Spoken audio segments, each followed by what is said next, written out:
Hello everyone. We have a super fun package that arrived today, inspected by US Customs and Border Protection. Let's open it and I will show you what it is. It's sweating, it's hot out today. Cut up here maybe?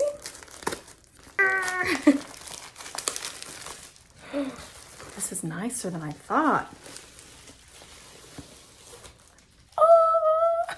All right, here's the box. It says Japan gift. And inside is the good stuff. This is a kit to make authentic homemade Japanese ramen from Japan. So here we have some dried green onions. This looks like some dried seaweed. Here's the ramen box welcoming you to the ramen box, along with instructions. Perfect. Oh, there you go. And here's the rest of our toppings. Some pickled red ginger, which I'm guessing is this. We have some pork here. Oh my God, that looks good. Here's ramen with the sauces. Another ramen with the sauces. And then bamboo shoots. I was concerned considering that these are like real ingredients. Like this is real pork here, but it looks like everything can stay out. Pickled red ginger, store at room temperature. The bamboo shoots, refrigerate after opening. Braised pork belly, you warm the portion and then refrigerate after opening. The mushrooms, it just says store at room temperature after opening. Seaweed, store at room temperature after opening. And green onions, store at room temperature after opening. So that makes me nervous, but I guess everything can stay at room temperature. I'm so excited. We aren't gonna make these today, unfortunately, that we received this package, but we will here in the near future. So one of the ramen is, the soup base is a pork bone base. Noodles are thin noodles and taste is super thick. Then the other one is seafood and chicken broth base with, oh boy, I better figure out how to say this. Jjigae noodles, and the taste is light. The day has arrived. 5 to 7 days after we received it, we're going to go ahead and make the ramen. As I said earlier in the video, there's 2 different types of ramen, so we're gonna make 1 serving of each and give them both a try. I'm gonna try to get it a bit fancy schmancy, and I'm gonna try to soft boil an egg to put on top of the ramen as well. So we have 2 packages here. This one is gonna be the pork bone ramen. So basically a tonkatsu ramen. And this one is gonna be a salt ramen or a Tokyo ramen. Here we have our water started to do our soft boiled eggs. Back here, we're gonna heat up our water for the ramen. We have our ice bath to put the eggs in once they're done. And then we will take a little bit of the hot water from this pot and we are going to use them on the dried mushrooms. Here are those mushrooms. They're called dried wood ear mushrooms. So you're gonna put a little bit of hot water on them to kind of bring them back to life. This for our stove is actually a rolling boil, sadly. So we're going to drop the eggs in. And then it says to boil them for 6 minutes, but I think I'm gonna do 7. The eggs should be done. We boiled them for 8 minutes just because our stovetop doesn't boil very hot. So I'm hoping that they're cooked the way they should be. So you're gonna take them out of your water and put them into the ice bath. And then we're just gonna let them sit until we're ready to use them. So it should be in about 10 minutes or so. We're gonna take a little bit of our hot water here. It doesn't have to be boiling for the mushrooms, so just hot. And it says to let them sit for about 10 to 12 minutes to kind of soak it up and become not dried mushrooms anymore. Now we're getting to the good stuff. We're finally gonna start cooking our noodles. We're going to sear up our pork belly. And I think that's all for that. So we're gonna go ahead and put our sauces in the bowl. This one is going to be for the pork ramen. And this one is gonna be for the salt ramen. Oh, that smells so good. Oh, it does not look good, but oh, you can, there you go. And here we have the salt ramen.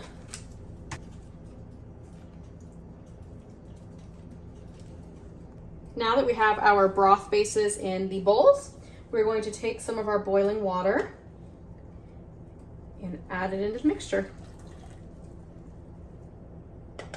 And obviously the more you add, the more diluted it will be. So we're kind of gonna do like a medium amount. And then we also have to remember that we're putting the noodles in here, so displacement. We're gonna go ahead and mix it together.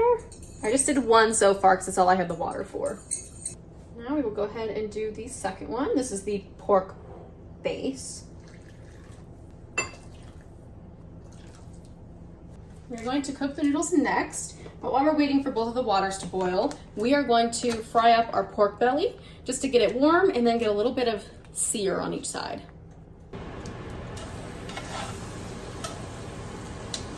Woo. Time to throw in the noodles. So the noodles for the salt ramen are going to take about a minute to 2 minutes. And then the one for the pork broth is only going to take about 45 seconds to a minute. Okay, we strained our pasta for the pork-based broth. So we'll go ahead and throw it in there. And then we're about to strain the other ones as well. Now here's the one for the salt ramen. Now it's time to put the toppings on. So we're going to add on some green onions. We'll give a nice healthy serving to both of them.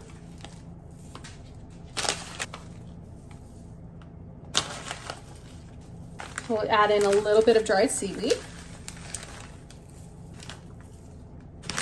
Now this one says put in some ginger. I'm gonna do it to both. I'll do some ginger here. And it comes with a second packet.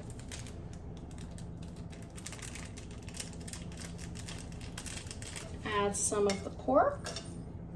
And then both of my eggs ended up slightly overcooked. Sorry, not overcooked, undercooked. So let's see here. Oh, this one came out okay. That's perfect. Go ahead and put that there. Okay, we brought that in for the important part, which is tasting it.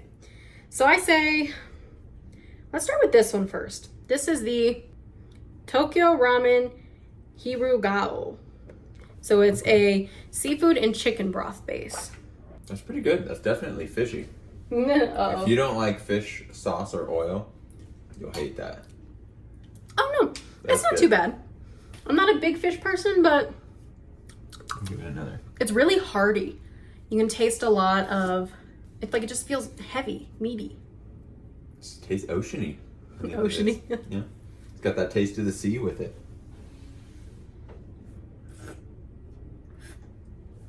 Yeah, it's partially the seaweed too. I did kind of put a lot of seaweed in there. Okay, number 2. Second one is going to be Hakata Ramen Daruma. And this is a pork bone base. Oh, that one's good.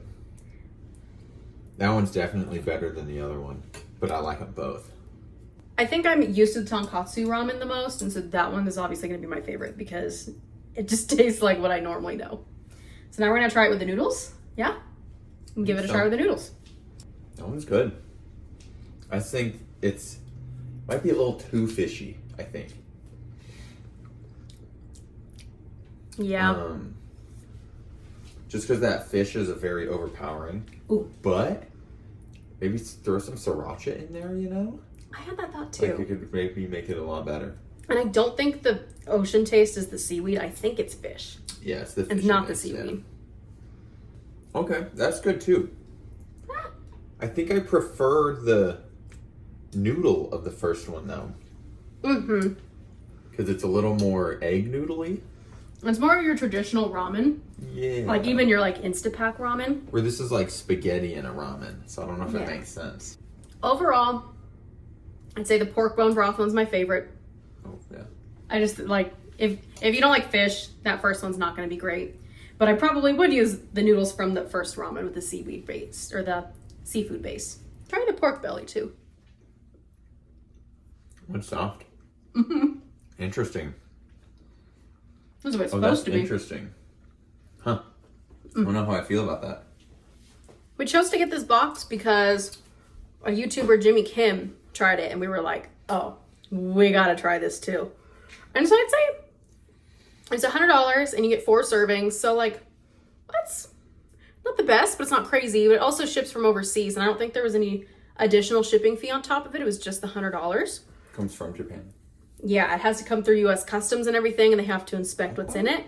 Okay. So it's legit. It's real stuff. That's cool. Yeah. Hello. It's the next day.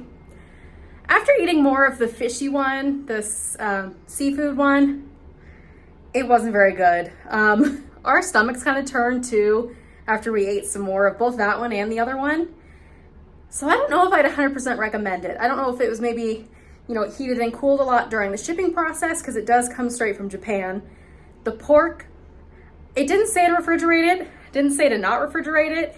It hadn't been refrigerated when it shipped, so I was like, I don't know. So we ended up refrigerating it, but we just did not feel good afterwards. So just keep that in mind. We did wait like a week to actually eat everything, but we did put the pork in the fridge. So I don't know, just something to keep in mind.